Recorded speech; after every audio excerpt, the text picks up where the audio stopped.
बसंत पंचमी का त्योहार हिंदू धर्म में बेहद खास माना जाता है। बसंत पंचमी के दिन मां सरस्वती की पूजा अर्चना करने का विधान है।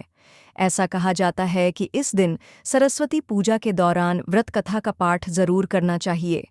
इस कथा का पाठ करने से व्यक्ति की मनचाही मनोकामनाएं पूर्ण हो जाती हैं। हर साल माघ महीने की शुक्ल पक्ष की पंचमी तिथि को बसंत पंचमी मनाई जाती है।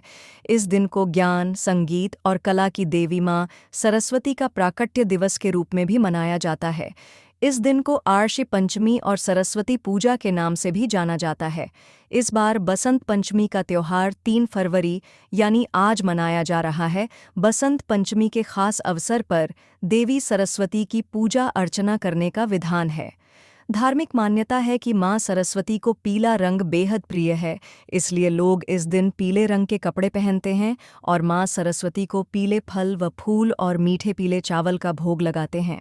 इसके अलावा इस दिन सरस्वती पूजा के दौरान व्रत कथा का पाठ जरूर करना चाहिए। ऐसी मान्यता है कि इस दिन पूजा के दौरान मां सरस्वती की कथा का पाठ करने से मनचाही मनोकामनाएं पूर्ण होती हैं और हर काम में सफलता मिलती है।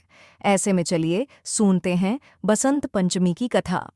हिंदू के अनुसार एक बार जगत के पालनहार भगवान विष्णु की आज्ञा से ब्रह्मा जी ने मनुष्य और पशु पक्षियों की रचना की। इसके बाद ब्रह्मा जी ने महसूस किया कि जीवों के सर्जन के बाद भी पृथ्वी पर चारों तरफ मौन छाया हुआ है। तब उन्होंने भगवान विष्णु से आज्ञा लेकर अपने कमंडल से जल की कुछ बूंदों को पृथ्वी पर छिड़क दिया।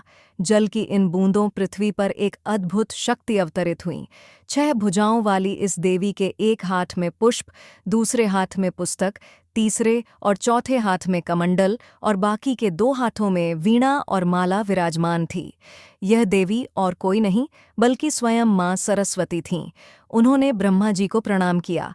तब ब्रह्मा जी ने देवी से वीणा बजाने के लिए कहा।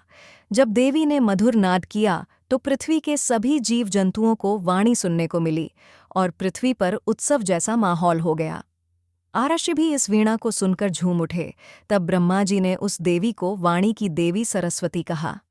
वाणी से जो ज्ञान की लहर व्याप्त हुई हैं, उन्हें आर्षि चेतना ने संचित कर लिया और तभी से इसी दिन बसंत पंचमी के पर्व मनाने की शुरुआत हुई।